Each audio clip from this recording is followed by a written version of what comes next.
আমি তো বলতে পারবো না, তার কারণ যার মাল বেশি সেখানে সালিশ হবে, ওখানে তো আর সালিশ হবে না। পরে সালিশ ভাঙি গেল, ভাঙি যাওয়ার পরে মনে করো এক এক করে লোক সবাই চলে গেল। চলে যাওয়ার পরে বাজার থেকে আবার 3:30 বাজার থেকে লোক আসছে মেম্বার, মানে তোমার আমাদের 8 নম্বরের মেম্বার, মহিষামুড়ি 9-এর মেম্বার, তারপর আপনার কাকিনা 2 নম্বরের মেম্বার। চেয়ারম্যান ছিল নাকি? না, চেয়ারম্যান ছিল।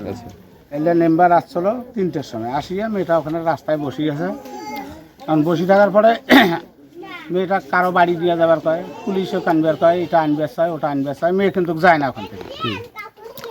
পরে আমি কইলাম, বলে মেয়েটা যখন না যায় তা মেয়েটা আমার বাড়িতে নিয়ে যাও। কারণ আমার বাড়িও আইসে না, অনেক জুলুম করিয়ে মেম্বার সাগন করলে কি বাবা নিয়ে যা, কালকে 10টার সময় আমার হাতে তুলে দিস। এখন 10টার সময় মেম্বার আমার কাছে চাইছে, মেম্বার কিন্তু 10টার সময় আসেনি। এই পর্যন্ত আমার কোনো সুরাহা দেয় নাই। মেম্বারের নাম কি? মেম্বারের নাম হলো ইয়াকুব মেম্বার। কয় নম্বর ওয়ার্ড? 8 নম্বর। কথা বলছেন, এই পর্যন্ত উনি আসেও নাই, উনি মেয়ের কাছে কোনো পুষো করে নাই, আমাকেও পুষ করে নাই, বুঝছেন, আর কোনো কথা বলে নাই। তারপরে কালকে আমি ওই মেয়েটা রাখিয়া, ওনার বাপ ডাকছিল আমার নামরি বাজার, নামরি গেছিলাম, ওখান থেকে কিছু আমার বাপ লোক পাঠাছিল এটা বিচার করার জন্য। এদিক মধ্যে মেয়েটা আর কি ওই রাস্তা দিয়ে দোকান যাইতে ধরছিল, ওই তো একই কথা, দোকান যাইতে ধরছিল।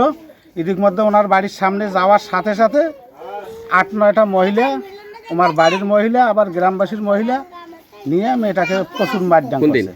কালকে গতকাল, বুঝছেন, মারডাং করার পরে মেয়েটাকে নিয়ে ওই বাসের থপের ওখানে মোড়ে ফেলে দিয়েছে। ফেলে দেওয়ার পরে মেম্বার আসলো, মেম্বারক বললাম বলে মেম্বার স্যার এইরকম যে মারডাং করলো, আপনারা কিছু শুনলেন না? কি না, কোনো তো মারডাং করে নাই। পরে মেয়ের মুখে শুনলাম, গ্রামবাসীর মুখে শুনলাম তাকে হ্যাঁ মারডাং করছে। মেম্বার কিন্তু ছাপে গেল, পরে আর বিচার হলো না, উঠে গেল। আজকে বিচার করার ডেট, এই পর্যন্ত ওরা আসে নাই। এখন যার মেয়ে তাই ধরি দেখাইতেছে, তার বাড়ি যা পৌঁছে দিয়েছে। এখন যদি মেয়েটা আত্মহত্যা করে, আপনি যে পঞ্চায়েতে চাচ্ছেন, মেয়েটা যদি ওখানে যাওয়ার পর কোনো কিছু দুর্ঘটনা করে, সে দায়বে কি আপনি নেবেন? না, তার বাবার হাতে পৌঁছে দিয়ে আসবো আমি। তাহলে এখানে আমি মেয়েটা কই রাখবো বলেন? তাহলে যে মেম্বার, এটা তো একটা সমস্যা হয়েছে, মেম্বার যদি সমস্যার সমাধান না করে, কেন করতেছে না মেম্বার? এখন কেন করতেছে না আমি বলবো কেমনে, কি কারণে বলতেছে করতেছে না? আশ্বাস দিল। আশ্বাস দিল, এখন আসে নাই আজকে। এখন আমি কি বলবো তাকে? আপনার কি মনে হচ্ছে মেম্বারের বিষয়ে? মেম্বারের মনে আমি কি বিষয়ে কি মন্তব্য করব? আপনারা দেখেন, চিন্তা করি কি মন্তব্য করলে ভালো হয়।